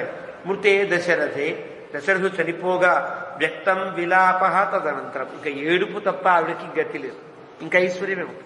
భర్తే కనుకపోతే, దశరథుడే కనుక చనిపోతే ఇంకెందుకు ఐశ్వర్యం? కాబట్టి తే విషం పిబత ఆలోడ్య క్షీణపుణ్య సుదుర్గతా రాఘవం వా అనుగచ్చధ్వం అశ్రుతిం వాపి గచ్చత. తే, వారంతా కూడా విషం పిబత, మీరంతా కూడా. తే అనేది ప్రథమా తత్పురుషకి చెందినప్పటికి కూడా మీరంతా, మనమంతా కూడా, మీరంతా కూడా విషం పిబత, విషం తాగేద్దాం. ఆలోడ్య, బాగా కలుపును తాగేద్దాం. విషం తాగడానికి చేదుగా ఉందనుకోండి, కాఫీ ఇష్టం కదా, కాఫీలో కలుపు విషం తాగేద్దాం. లేదా పాలు ఇష్టం కదా, పాలలో కలుపును తాగేద్దాం. లేదా ఏది ఇష్టమైతే దానిలో విషం. ఆలోడ్య అంటే అర్థం విషం పిబత ఆలోడ్య. చక్క దేంట్లో ఉన్న కలుపున విషం తాగే, విషం ఉత్తగా తాగలేం కదా అనుకోవడానికి వీల్లేదు. ఏది మనం తాగగలమో దానిలో విషం కలుపుని తాగేది. క్షీణ పుణ్య, ఎందువల్ల? పుణ్యమే పోయిన తర్వాత ఎందుకు మనకి బతుకులు?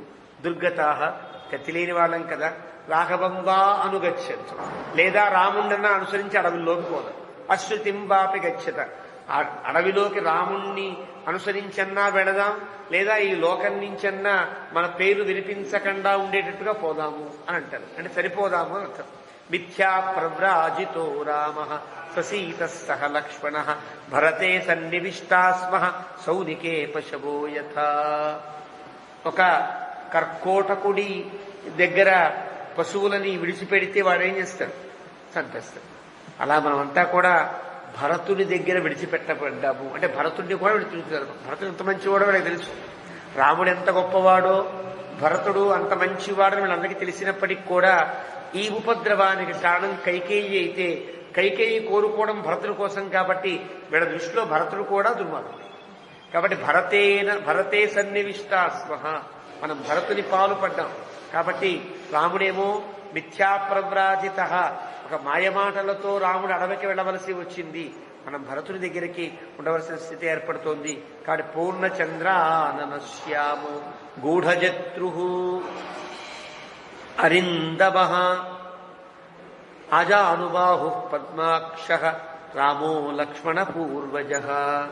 మరి రాముడు గుర్తు రాగానే ఇప్పటిదాకా భరతుడు కైకేయి గుర్తొచ్చింది కాబట్టి చాలా కొంచెం పౌరుషంగా మాట్లాడు. రాముడు గుర్తు రాగానే పూర్ణచంద్రానన, ఎంత అందమైనటువంటి ముఖం కలిగిన వాడు రాముడు. పున్నమి నాటి చంద్రుడు లాంటి ముఖము కలిగిన వాడు. శ్యామ, నల్లనివాడు. గూఢజత్రు, ఎక్కడ కూడా ఎముకలు బయటకు కనిపించకుండా ఉండే అందమైనటువంటి దేహ సౌందర్యం కలిగిన వాడు. అరిందమ, శత్రువులను నశింపచేయగలిగిన వాడు. మనకు ఏ ఆపద రాకుండా చూసుకుంటాడు.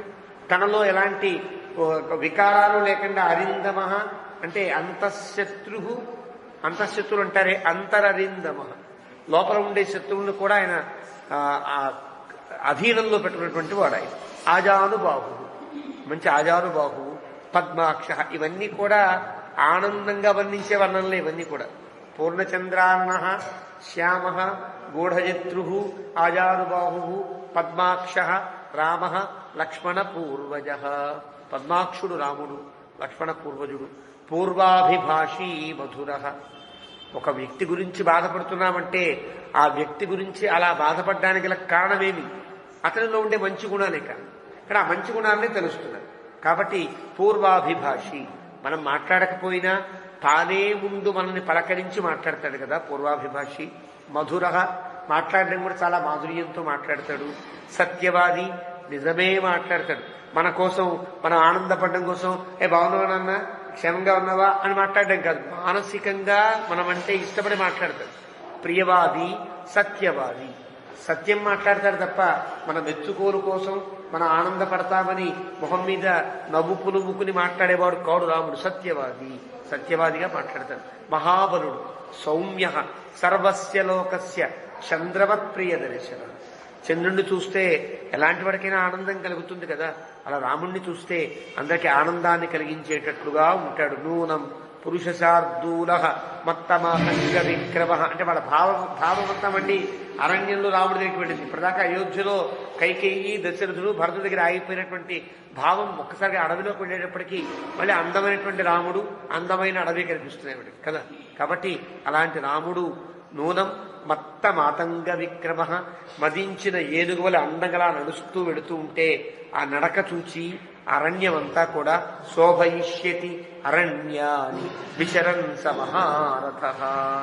అలా నడుస్తుంటే ఆ నడక ఆ అడవికి ఆనందాన్ని కలిగించేటట్లుగా ఉంది. అడవి అంతా కూడా ఏదో ఒక దృశ్యానికి ఒక జీవమైనటువంటి ఒక అలంకారం చేస్తే అది శోభించినట్లుగా ఇప్పటిదాకా ఉండే అడవి శోభలేని అడవి రాముడి నడకతో మరింత శోభని తను సంతరించుకుంటుంది అని అంటారు. మహారథ, మంచి రథంతో వెళ్ళాడు కదా, రథం ఉందేమో అనుకుంటాను, ఇంకా రథంలోనే అరణ్యమంతా తిరుగుతాడేమో అనుకుంటాను. వీళ్ళు రథ వెళ్ళాడు.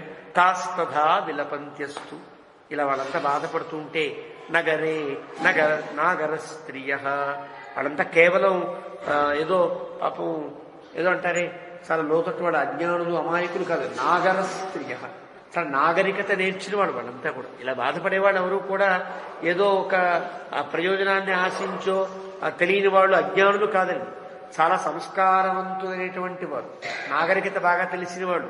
ఎప్పుడు ఏడవచ్చు, ఎప్పుడు ఏడవకూడదు, 10 మందిలో ఎలా మాట్లాడవచ్చు, ఇవన్నీ ఉంటాయి నియమాలు. ఈ నియమాలు తెలిసిన వాళ్ళు కూడా ఇలా బోరుని ఏడుస్తున్నారంటే నాగరికత మరచినటువంటి గొప్ప దుఃఖం వీళ్ళకి ఏర్పడింది అని లెక్క. అలాంటి నాగర స్త్రియ, నగరంలో ఉండేటువంటి స్త్రీలంతా కూడా చుక్రుషు, చాలా ఆక్రోశిస్తున్నారు. దుఃఖ సంతప్తాహ, దుఃఖము కూడిన వారై మృత్యోరివ భయాగమి. ఎలాగా ఒక మృత్యువు మీద పడుతూ ఉంటే, ఎదురుకుండా వస్తూ ఉంటే బాధపడేవారిలా, ఇంతకంటే గొప్ప పనే ఉంటుంది కదా. తెలియకుండా మృత్యు రావడం కాదు, తెలుస్తూ మృత్యు వచ్చిందనుకో, ఇలా కూర్చున్నాం, మనకి గుద్దేయడానికి ఒక ట్రైన్ వస్తూ ఉంటే ఎలా ఉంటుంది, గుండెల్లో గుబులు, చంపేయడానికి కత్తిపట్టు వస్తూ ఉంటే ఎలా ఉంటుంది, మన కళ్ళ ముందు కూర్చుని ఒక పిస్తోల్ పట్టుకుని గన్ను ఎక్కుపెట్టి కాల్చడానికి సిద్ధంగా ఉంటే ఎలా ఉంటుంది స్థితి. మృత్యోరివ, మృత్యువు కనుక ఎదురుకుండా వచ్చి ఆ భయాన్ని కలిగిస్తున్నప్పుడు ఎలా బాధపడతారో అలా బాధపడతారు వీళ్ళంతా కూడా అని. అలాంటి స్థితిలో వీళ్ళంతా ఇత్యేవం, ఈ రకంగా విలపంతీనాం స్త్రీణాం వేశ్వసు రాఘవం జగామాంతం దినకరో రజనీ చాభ్యవర్తత. వీడు పొద్దున్న బయలుదేరారు కదా, రాముడు పొద్దున్నే కదా వెళ్ళిపోయాడు. పొద్దున 1 గంట మహా అయితే 2-3 గంటలు వెతుకుంటారు కదా, 11 దాకా వెతుకుంటారు. మళ్ళీ బయలుదేరారు, మళ్ళీ సుమారు మధ్యాహ్నానికి 2 గంటల దాకా వచ్చేసారు. సాయంకాలం లోపు మళ్ళీ ఎళ్ళకి వచ్చేసారు వీళ్ళంతా. వస్తే ఈ మాటలతో రాత్రి గడిచిపోయింది అంటాడు వాల్మీకి. అంటే అంతసేపు వీళ్ళు ఇలా బాధపడుతూనే ఉన్నారు. రజనీచ అభ్యవర్తత నష్ట జ్వలన సంపాత ప్రశాంత అధ్యాయన సత్కథ తిమిరేణాభిలిప్తేవ సా తదా నగరీ బభౌ. ఎవరు ఇంట్లో దీపం పెట్టుకోవద్దు, సాయంకాలం కాగానే దీపాలు పెట్టుకోవడం కూడా మర్చిపోయి చీకట్లో కూడా తిట్టుకుంటున్నారు, చీకట్లో కూడా ఏడుస్తున్నారు అనమాట. అలాగా దీపాలు పెట్టలేని స్థితిలో అధ్యయనములు, సాయంకాలం సంధ్యావందనాల్లో పాఠాలు సాగాలి, కృష్ణాస్నానం పారాయణలో సాగాలి కదా, ఏమీ సాగట్ల. అధ్యయనం లేకుండా ఉంది. ప్రశాంత అధ్యాయన సత్కథ, ఎవరు మంచి మాటలు మాట్లాడుకోవడం ఉండకుండా అయిపోయింది. సాయంకాలం పూట్ల మన భారతదేశంలో ఉండే గొప్పతనాన్ని హ్యూయన్ సాంగ్ అని ఒక చైనా యాత్రికుడు రాస్తాడు. పల్లెటూళ్ళల్లో ఉండే వాళ్ళకు కూడా చాలా విజ్ఞానం ఉంది భారతదేశంలో, చాలా ఆశ్చర్యము అని రాస్తూ ఆయన ఎలా వీళ్ళకి ఇంత విజ్ఞానం ఎట్లా ఏర్పడింది. వాళ్ళు చదువుకోరు కదా, భారతదేశంలో పాఠశాలలు ప్రత్యేకంగా లేవు, వీళ్ళు మాత్రమే చదువుకోవాలని నియమం ఉంది. కొంతమందికి చదువుతో నిమిత్తం లేదు, కానీ వాళ్ళకి వ్యవసాయమో వ్యాపారమో ఇవే ఉండాలి. అలాంటి వాళ్ళు కూడా చాలా విజ్ఞానవంతంగా ఎలా ఉన్నారంటే సాయంకాలం కాగానే అన్ని పనులు ముగించుకుని అందరూ కూడా ఒక దగ్గర చేరుతారు. రత్సబండ అని అనేవారు. ప్రతి గ్రామానికి సాయంకాలం కాగానే దీపాలు పెట్టుకుని కాస్త ఇంట్లో దీపాలు పెట్టుకుని ఓ శ్లోకము స్తోత్రం చదువుకుని వచ్చేస్తారంతా. వచ్చి ఇక్కడ కూర్చుని రత్సబండ దగ్గర అంతా మాట్లాడుకుంటారు. అంతా మాట్లాడుకున్నప్పుడు వీళ్ళకి ఏదైనా నియమాలు చెప్పడానికి పెద్దవాళ్ళు వచ్చేవారు. అప్పట్లో పండితులు రత్సబండ దగ్గరికి వెళ్ళేవారు. అదే సంచారములు అంటారు. మన పెద్దలంతా సంచారం చేసేవారు. ఒక దగ్గర ఉండే హాయిగా సుఖంగా కూర్చుని తినేవారు కాదు. సంచార పద్ధతిలో మన వారంతా తిరిగి ఆ గ్రామానికి వెళ్ళడం, అక్కడ వాళ్ళందరికీ మంచి చెప్పడం, వాళ్ళందరికీ ఇలా ఉండాలిరా అని చెప్పడం, మళ్ళీ ఇంకో గ్రామానికి వెళ్ళడం, ఇలా ఉండేవారు. అంటే బోధ మనం స్కూల్కి వెళ్ళడం కాదు, స్కూలే గ్రామాలకు వచ్చింది. చదువు కోసం వీళ్ళు పరిగెత్తడం కాదు, ఏదో పుస్తకాలు మోసుకుంటూ ఏదో బస్తాలు మోసుకున్నట్లుగా. చదువులో ఉండే మర్మము, చదువులో ఉండే వ్యవహారము, దక్షత ఇదంతా కూడా నేర్పడానికి వచ్చేది గ్రామాలు. అలా సాయంకాలం కాగానే అంతా దగ్గర కూర్చునేవారు. అక్కడ ఆ గురువు గారు అయ్యవారణం గారో అయ్యర్ గారో ఎవరో చెప్తుంటే అంత హాయిగా వినేవారు. తద్వారా వాళ్ళకి కథలు వినడం ద్వారా, పురాణ కాలక్షేపం ద్వారా వ్యక్తులు, వనస్తత్వాలు ఎలా ప్రవర్తించాలో తీరులు, ధర్మాలు, చేయకూడని పనులు, చేయవలసిన తీరులు కూడా తెలిసి ఇలా వాళ్ళంతా విజ్ఞానవంతులయ్యారని ఆ చైనా యాత్రికుడు రాస్తారు. అంటే వాళ్ళ కోసం విద్య కదలి వచ్చి గ్రామాల్లో నడుస్తూ ఉండేది. అంత గొప్ప వ్యవస్థ భారతదేశంలో ఉన్నది ఆనాడు అని రాస్తారు. సుమారు 1000 ఏళ్లుగా ఎంత నశించిపోయిందో మనకు తెలుసు. ముసల్మానుల దాడితో ప్రారంభమై మన సంస్కృతి నాశనం కావడం. వాళ్ళు ప్రత్యక్షంగా చాలా చాలా చేశారు. పుస్తకాలు తగలబెట్టేశారు, దేవాలయాలు తీసేశారు, పండితులను చంపేశారు, మానాలు చెరిపేశారు, రకరకాల ప్రవర్తన చేశారు.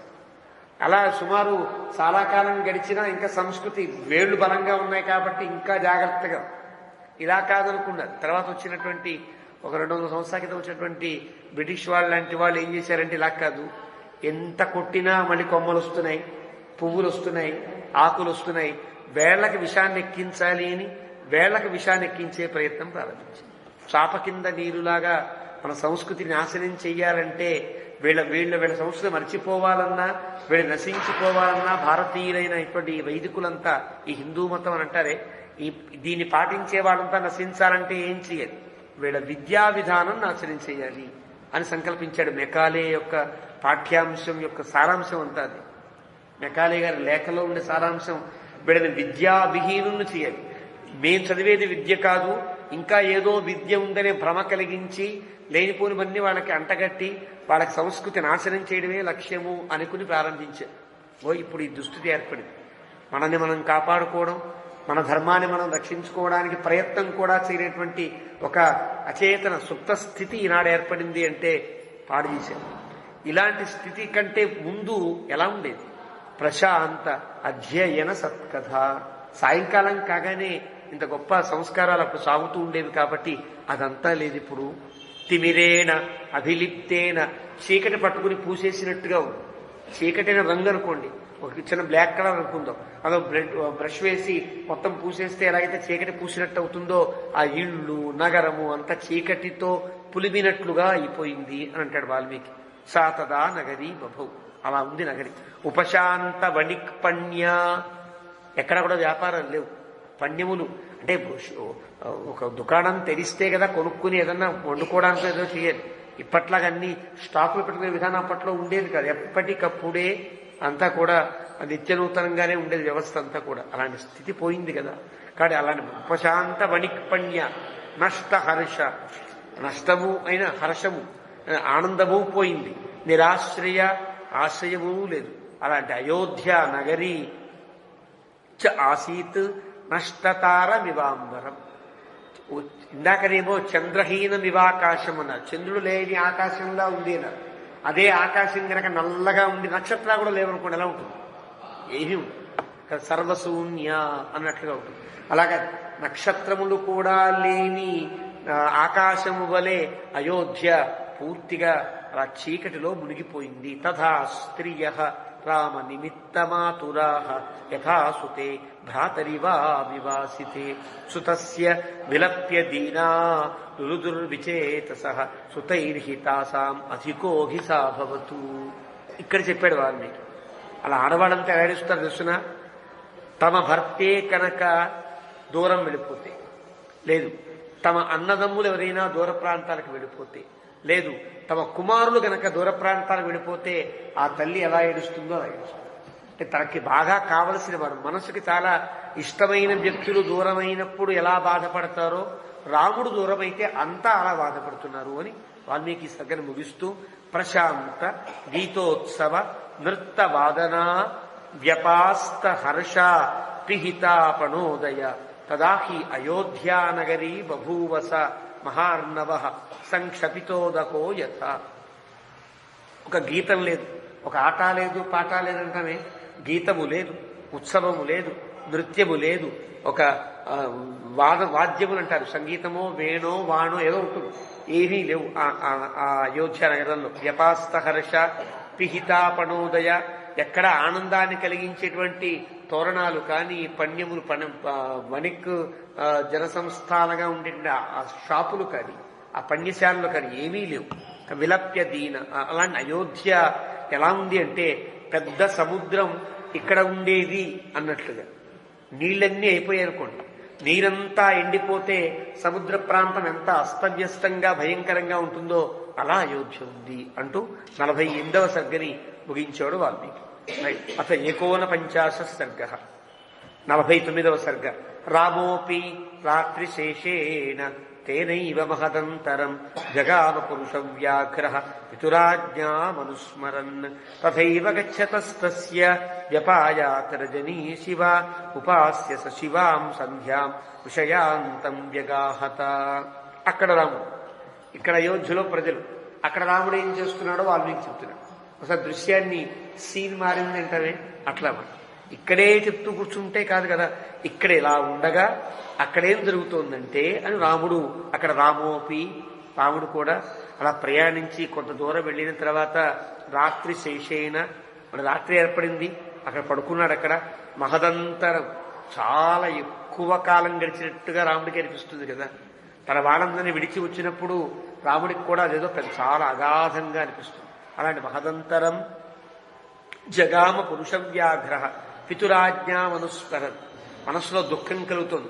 అయ్యో నా వాళ్ళంతా ఎంత దూరంలో ఉండిపోయారు, వెనక్కి వెళదామా అంటే పితురాజ్ఞామనుస్మరన్. తండ్రి గారి మాట జ్ఞాపకం వస్తుంది. నువ్వు అడవికి వెళ్ళాలి, 14 ఏళ్ళు అడవిలో ఉండాలి, ఈ మాటే ప్రతిధ్వనిస్తోంది చెవుల్లో. మళ్ళీ ముందుకు వెళుతున్నాడు. అలాంటి రాముడు అక్కడ రాత్రి గడిపి సంధ్యావందనాన్ని అక్కడ చేసుకుని ఇంకా విషయాంతం వ్యగాహత.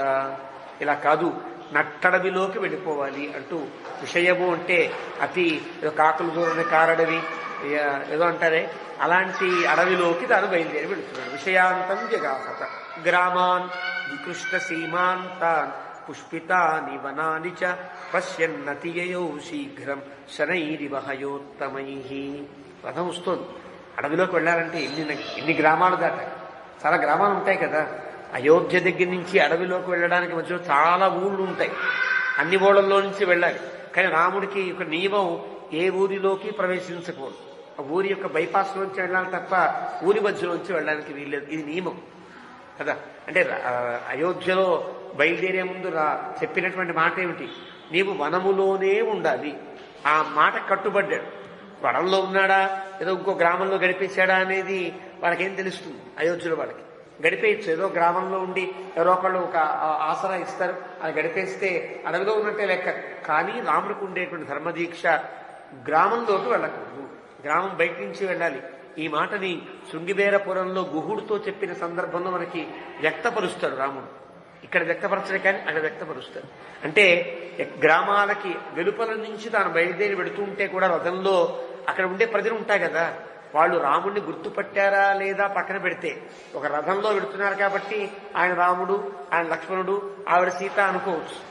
ఎవరెవరు బయలుదేరప్పుడు అప్పుడైతే ఫోన్లు ఏం లేవు కాబట్టి బయలుదేరగా మనకి వార్తలు వచ్చే అవకాశం కూడా లేదు.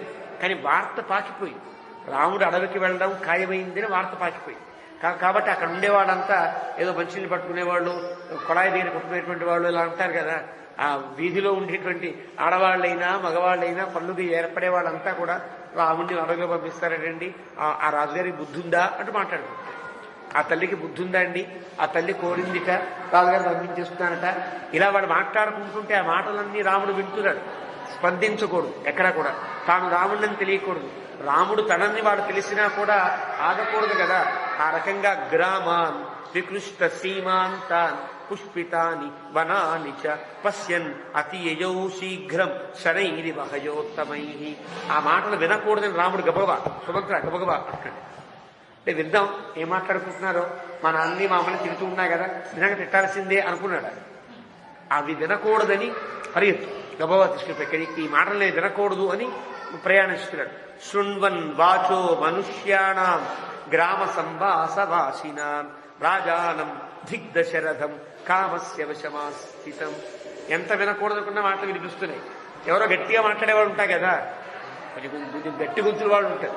మెల్లగా మాట్లాడేవాడు ఒకళ్ళు, ఊరంతా వినిపించేటట్టుగా మాట్లాడేవాళ్ళు ఉంటారు. వాళ్ళు రాజానం దిగ్దశరథం. ఇంత వయసు వచ్చినా ఇంకా ఆయన కామం ఏమిటండి? భార్య చెప్పిన మాట వింటాడా అండి? పంపిస్తాడు రాముండి, చీచీ దశరథుడు అంటాడు. ఈ మాట వినిపించిందని. హా నృశంస అద్య కైకేయీ పాప అనుబంధిని తీక్ష్ణ సంభిన్న మర్యాద తీక్ష్ణ కర్మని వర్తతే. ఇన్ని తిట్లు పాపం ఎవరు తిట్టుకోలే. అయోధ్యలో కూడా ఎవరు తిట్ల. ఆ కైకేయి అన్ని తిట్టారు. దశరథుడేమో చీ చీ అన్నారు. కైకేయి మాట వినిచినప్పటికీ హా నృశంస, ఎంత దుర్మార్గుడు. ఎదుటి వారిని ఇబ్బంది పెట్టడమే ఆవిడ లక్ష్యమా ఏమి? పాపాత్మురాలు పాపానుబంధిని. ఒకప్పుడు పాపం చేసిన వాడు కూడా పాపాత్ముడే, కానీ ఇకపై పాపం చేయకూడదు అనుకుంటాడు కదా. పాపాత్ముడైన వాడు ఇకపైన ఏ తప్పు చేయకూడదు అనుకున్నవాడు పాపాత్ముడే. కానీ ఈవిడలా కాదు, ఇంకా పాపాలు చేస్తూనే ఉండాలి అనుకునే పాపానుబంధిని. పాపానుబంధిని అంటే అర్థం, రాముణ్ణి అడవికి పంపించడమే ఒక పాపం అయితే వాళ్ళ అబ్బాయికి రాజ్యం కట్టబెట్టడం మరో పాపం. వాళ్ళ అబ్బాయి రాజ్యం చేస్తూ ఉంటే సుఖించాలనుకోవడం ఇంకో పాపం. కాబట్టి ఈవిడ పాపానుబంధిని, పాపాలు చేస్తూనే పోతుంది ఈవిడ బతుకది అన్నట్టుగా. తీక్షణ, చాలా క్రూరమైనటువంటి ఆవిడ. సంభిన్న మర్యాద, ఈవిడికి మర్యాదలేమీ తెలియవు. మర్యాదలంటే నియమాలు తెలియవు. ఎలా బతకాలో, ఎలా ఉండాలో, ఏది కోరాలో, ఏది కోరుకోకూడదో వీటికి ఏమీ తెలియవు అంటూ గ్రామ్యంలో ఉండే జనపదాలు వాళ్ళంతా మాట్లాడుకుంటారు. తీక్షణ కర్మని వర్తతే. ఎంత క్రూరమైన పనులు చేసుకోండి ఈవిడ. యా పుత్ర మీదృశం రాజ్ఞ ప్రవాసయతి ధార్మికం వనవాసే మహాప్రాజ్ఞం సానుక్రోశం జితేంద్రియం. ఇలాంటి మంచి కొడుకుని, ఇలా సద్గుణములతో నిండిన కుమారుణ్ణి ఎవరైనా విడిచిపెడతారా? అడవికి పంపిస్తారా? ఇంత ధార్మికుడు కదా, ఎలా మనకు మనసొప్పింది? కథన్నామ మహాభాగా. అయ్యో సీత గుర్తొచ్చింది. సీతా జనకనందిని, జనకుడు కుమార్తె ఈవిడ. జనకనందిని అంటే అర్థం రెండు అర్థాలు. నందిని అంటే కూతురు అని ఒక అర్థం. నందిని అంటే జనకునికి ఆనందాన్ని కలిగిస్తూ గలగల గలగల తిరిగేది కదా ఆవిడ. ఎంత ప్రేమించుకున్నాడు, ఎంత పెంచి ఉంటాడు, ఎంత ప్రేమగా ఆవిడని ఎంత అసూర్యం పశ్యగా పెంచి ఉంటాడో అలాంటి సీత చిన్నపిల్ల అడవికి వెళ్ళవలసిన గతి ఏర్పడింది. సదా సుఖేషు అభిరత దుఃఖాన్ని అనుభవిష్యతి. ఎప్పుడు సుఖముగా ఉండే సీతకి అయ్యో ఎన్ని కష్టాలు వచ్చాయి. అహో దశరథో రాజా నిస్నేహ స్వసుతం ప్రియం ప్రజానాం అనఘం రామం పరిత్యక్తుమిహేక్షతి. అయ్యో దశరథుడు స్నేహము లేనివాడై, పుత్రప్రేమని కోల్పోయిన వాడై, ఇష్టమైనటువంటి ప్రియుడైనటువంటి కుమారుణ్ణి అడవికి పంపిస్తున్నాడే, ఏదైనా తప్పు చేశాడా? అనఘం, ఏ తప్పు చేయనివాడు. తప్పు చేస్తే పంపించవచ్చు, కొడుకంటే ఇష్టం ఉంటుంది. ఆ కొడుకు తప్పు చేస్తే అడవికి పంపించవలసి ఉంటుంది. కానీ ఏ తప్పు చెయ్యని కొడుకు, ఎంతో ఇష్టమైన కొడుకుని ఎలా విడిచిపెట్టుకున్నాడు ఈయన? పరిత్యక్తు మిహేచ్ఛతి. ఇలాగ వాళ్ళు మాట్లాడుకుంటూ ఉంటే ఎంత వద్దనుకున్నా మాటలు వినిపిస్తున్నాయి. రథం ఎంత శీఘ్రంగా వెళ్ళినా వినిపిస్తున్నాయంటే అర్థం ఏంటి? అక్కడ ఉండేవాళ్ళు ఏ మాట్లాడుకుంటున్నారో రథము ఎంత ముందుకు వెళ్ళినా అక్కడ ఉండేవాళ్ళు అవే మాట్లాడుకుంటారు. అంటే అందరిలో ఒకే భావన మాట. రథం వెళ్ళిపోతారు, రథం వెళ్ళిపోయిన మాటలు ఇవే సాగుతున్నాయంటే అర్థం ఏంటి? అక్కడ ఉన్న వాళ్ళంతా కూడా ఇవే మాటలు. దశరథుణ్ణి కైకేయిని తెడ్డం, రాముడి మీద సీత మీద జాలిపడ్డం, అది వీళ్ళ మాటలు. ఇవన్నీ వింటున్నాడు. ఏతా వాచో మనుష్యాణం గ్రామ సంవాసవాసినాం శృణ్వన్ అతియయౌ వీర కోసలాన్ కోసలేశ్వర. అవన్నీ వింటూ ఈ రాజ్యానికి రాజు తగినటువంటి రాముడు బాధపడుతూ ముందుకు వెళ్ళిపోతాడు. తతో వేదశ్రుతిం నామ. అలా మెల్లగా ఆ గ్రామాలు దాటి, ఆ గ్రామాల యొక్క పరిస్థితులు దాటి వేదశ్రుతి అనేటువంటి మంచి పవిత్రములైన జలములతో నిండిన నది ఒకటి వచ్చింది. ఉత్తీర్య, ఆ నదిని దాటారు. అభిముఖ ప్రాయాత్, అంటే ఉత్తరపు అభిముఖంగా అగస్త్యాధ్యుషితాం దిశం. ఆ ఉత్తీర్య అభిముఖ ప్రాయాత్, ఆ నదిని దాటిన వాళ్ళై ప్రాయాత్ అగస్త్య అధ్యుషితాం దిశం, అంటే అగస్త్యుడు ఏ దిక్కులో అయితే ఉన్నాడో ఆ దిక్కుకు ప్రయాణించారు. ఇది వాల్మీకి ప్రయోగం. ఈ ప్రయోగానికి ఎంత గొప్ప అర్థం ఉందో తర్వాత ఎప్పుడో చెప్తారు పెద్దవాళ్ళు, ఇక్కడ చెప్పరు మనకి. రాముడు దండకారణ్యాల మధ్యలో దాకా వెళ్ళిపోయి అక్కడ దాకా వెళ్ళాలని ఎందుకు అనుకున్నాడు? అగస్త్య మహర్షిని సేవించాలి అని. ఎక్కడన్నా అడవిలో గడపాలంటే ప్రయాణించాలి. కొంత దూరం అడవిలోకి వెళ్ళాక అక్కడ మంచి నివాసం ఏర్పడి ఉండిపోవచ్చు కదా. 14 ఏళ్ల పాటు అయోధ్యకి దగ్గరలో ఉంటే మళ్ళీ అయోధ్యకి రావడం సులువైపోతుంది కదా. కాదు, రాముడి యొక్క లక్షణమేమి? ఈ అరణ్యంలో ఉండే మహర్షులందరినీ సేవించాలి. అగస్త్య అధ్యుషితాన్ దిశం, అగస్త్య మహర్షి ఉండే చోటు దాకా వెళ్ళాలి. ఆయన ఎక్కడ ఉంటాడు? దాదాపు దక్షిణ ప్రాంతంలో ఉంటాడు. అంటే ఈ ఉత్తర ప్రాంతం అంతా దాటి వింధ్య దాటి దక్షిణపు భాగంలో ఆయన ఉంటాడు. ఆయన కూర్చున్నాడు. ఆయన ఆ దక్షిణపు దిక్కునంతా కాపాడుతూ కూర్చున్నాడు. అక్కడి దాకా వెళ్ళాలి. ఇది వాల్మీకి యొక్క సూచన. అగస్త్య అభ్యుషితాం పురీ దిశం గత్వాతు సుచిరం కాలం తతశీతజలాం నదీం గోమతీం గోయుతానూపాం అతరత్ సాగరంగమాం. అలా ఇంకా ప్రయాణం చేస్తున్నాడు. చల్లటి నీళ్లు కలిగిన గోమతీ నదిని దాటారు.